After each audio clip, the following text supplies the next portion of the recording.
What led Nazis to use gas chambers in order to conduct one of the most brutal genocidal campaigns in human history? There's no lighthearted way to approach this shockingly gruesome and tragic historical event, so let's get right to it. Here's how Nazi gas chambers actually worked. In 1939, trouble was brewing in Europe. Adolf Hitler had by now become a full-fledged dictator, and the Nazi Party ruled Germany with an iron fist.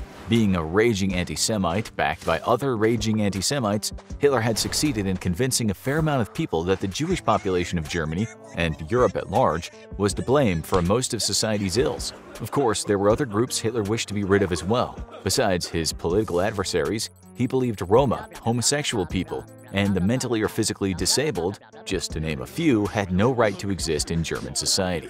The Nazis wanted to capture and eventually exterminate these people. This meant that they were searching for the most efficient methods with which to do so. Enter the euthanasia program in 1939, a program of mass murder targeting institutionalized patients that was far from euthanasia as anything we can imagine. According to Webster's, euthanasia is the painless killing of a patient suffering from an incurable and painful disease or an irreversible coma. Though it is still a highly contentious practice illegal in many countries, euthanasia requires either the consent of a mentally able patient approaching the end of their life or a medical professional's assessment that a patient's comatose state is irreversible. What the Nazi Party did instead was a trial run for murder on a mass scale. Calling the start of their genocide a euthanasia program was one of the many ways in which they attempted to cover unthinkably evil actions with misleading euphemisms and language. Nazis believed those who were severely physically, mentally, or neurologically disabled were a financial burden on the German state, a genetic burden on German society, and should be eliminated. And because the Nazis were truly trying their hardest to ensure an express ticket to hell, they started this elimination with the mass murder of children. Hitler's private chancellery director, Philipp Buhler, and his attending physician, Karl Brandt, hatched an initial plan for what would become the euthanasia program in the spring of 1939. On August 18, 1939, the Reich Ministry of the Interior decreed that all medical professionals were to report any infants under the age of 3 who showed signs of physical or mental disabilities to the state. A couple of months later, parents were encouraged to admit their disabled children to special pediatric clinics in Germany and Austria. The reality, as anyone who has read World War II history can imagine, was light years from what the parents were told. The special pediatric clinics were in fact killing centers. Staff hired specifically for this purpose would murder the children in their custody, either by starvation or lethal overdose. As time went on, older and older children were admitted to these centers. At least 10,000 disabled German children were murdered through the euthanasia program, though the true numbers are likely higher and may never be known. However, the methods of killing disabled children, we hate that that sentence exists in the world, were time and energy consuming, according to the sociopaths spearheading the extermination. And they were about to extend their cruelty to adult patients as well, under the guise of a T4 campaign, meaning a rapid increase in the amount of people targeted for murder. This led to the first use of gassing for mass murder. The Nazi Party quickly established 6 gassing centers throughout the country: Bernburg, Brandenburg, Grafeneck, Hadamar, Hartheim, and Sonnenstein. Though they clearly weren't called gassing centers in the press. Questionnaires were distributed to the hospitals with patients filling in information about their health issues. Special emphasis was placed on any effect the conditions had on the patient's ability to work. Anyone considered unable to fully participate in the labor force was transported to these camps and killed. The first camps used pure carbon monoxide gas. As in most killing camps, the gas chambers were disguised as showers, so patients wouldn't know the fate that awaited them. The bodies of their victims were then burned in adjacent crematoria, and ashes were placed in urns at random in order to be delivered to their family members. Physicians and administrators hired by the Nazis would list fictional, most often natural causes of death on any death certificate sent to the surviving family. Though the Nazi Party tried to hide the reality of what was happening in these gas chambers, it quickly became an open secret to the German public. Protests took place throughout Germany, and several members of the German clergy spoke out against the practice. Due to public pressure, Hitler temporarily, very temporarily, halted the euthanasia program in August of 1941, but it was too late. Between January 1940 and August 1941, approximately 70,723 institutionalized patients had been gassed. For the Nazis, the program had been a success. They'd found a brutal and grotesquely efficient killing method they would perfect and use throughout the course of the Holocaust and World War II, the gas chambers. And unbeknownst to most of the world at large, they were already employing this method elsewhere. In June 1941, Germany invaded the Soviet Union. The Einsatzgruppen, the mobile killing units of the SS or Schutzstaffel, were tasked with a mass shooting of civilians. As the invasion continued, members of the Einsatzgruppen complained that shooting so many women and children was causing them mental anguish and fatigue. In order to make the jobs of the Einsatzgruppen soldiers easier, the Nazi command gave them gas vans, which had occasionally been previously used in the invasion in Poland, but not systematically. These vans were vacuum-sealed trucks, where the engine exhaust in the form of carbon dioxide could be diverted and pumped into the van's interior. This method quickly suffocated the people the Einsatzgruppen soldiers locked inside. The use of gas vans, thanks to the fact that they were both an efficient and cost-saving method of mass murder, quickly became widespread, with civilian communities on the front lines. However, at some point in 1941, the SS decided that in order to achieve the final solution, the horrible euphemism given to the Nazi Party's decision to exterminate all Jewish people on the continent, larger and more efficient gassing methods would need to be implemented.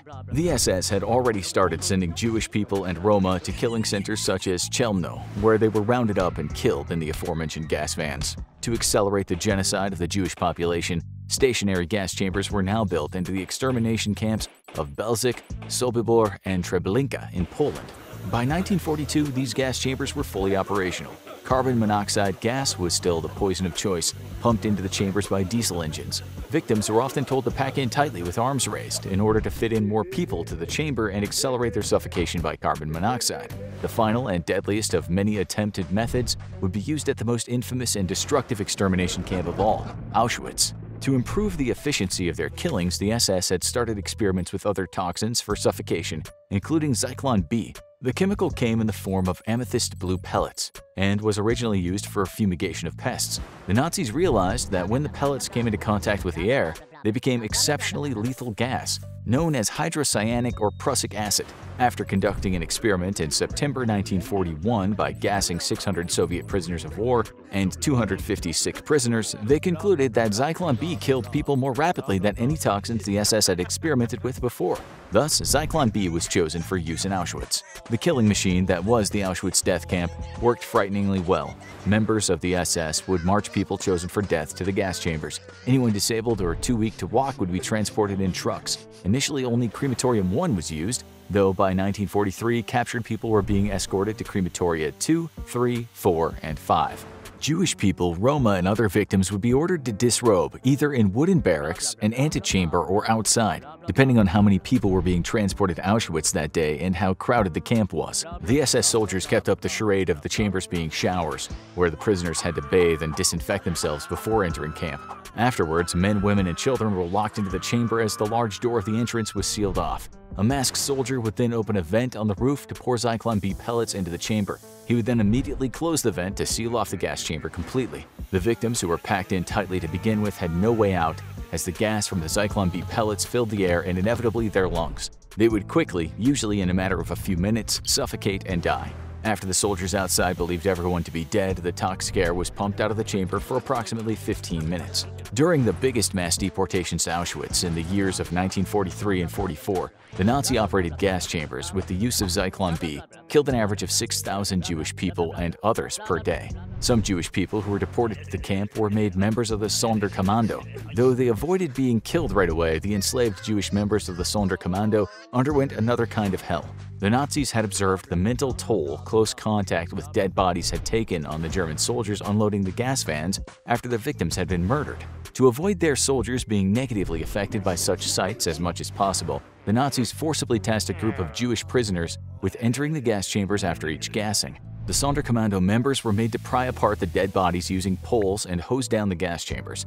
They were also forced to burn the bodies of their fellow murdered Jewish brothers and sisters, collect any gold fillings or jewelry they came across, as well as women's hair, and throw the ashes of the victims into a nearby river. If any bones hadn't burned down completely, the men of the Sonderkommando had to grind them down and also throw them in the river or in a landfill. One of the Sonderkommando members, a Greek Jew and former resident of Thessaloniki by the name of Marcel Nanjari, wrote down a very accurate description of what took place in Auschwitz, a gruesome reality the Nazi Party tried to hide from the eyes of the world. Nanjari describes the gas chamber facilities as such. The crematorium is a big building with a wide chimney and 15 ovens. Under a garden, there are two enormous cellars. One is where people undress and the other is the death chamber. People enter it naked, and once about 3,000 are inside, it's locked and they are gassed. After 6 or 11 minutes of suffering, they die. Due to his forcible conscription to the Sonderkommando, Nadjari had to escort victims to the chambers and saw many groups enter and die. He knew exactly what the gas chambers were. However, the Nazis, in order to keep up the ruse that the chambers were showers to potential victims, even went so far as to install pipes and fake shower heads into the room. In fact, the Nazi plan to hide the atrocities being committed at Auschwitz extended to almost every aspect of the gas chambers, including the hidden delivery of the Zyklon B itself in hermetically sealed canisters.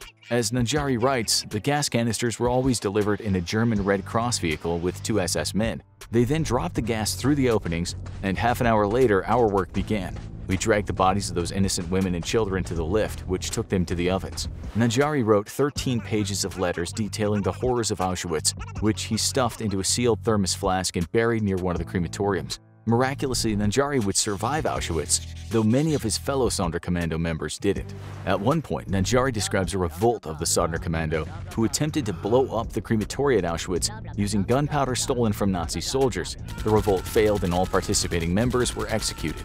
Gas chambers led to the death of millions of Jewish victims, Roma, homosexuals, disabled people, and others in Auschwitz and many extermination camps. Though accurate numbers may be nearly impossible to collect, historians estimate that approximately 6 million Jewish people and 5 million others were killed during the Holocaust, the vast majority of those in gas chambers. Though this was not one of our easier videos, we hope it was an informative one, because it's important to remember even the darkest parts of our history. Now that you made it to the end and have about 4,000 more reasons to hate Hitler, perhaps check out one of our more lighthearted historical videos, or one of our cool scientific videos instead.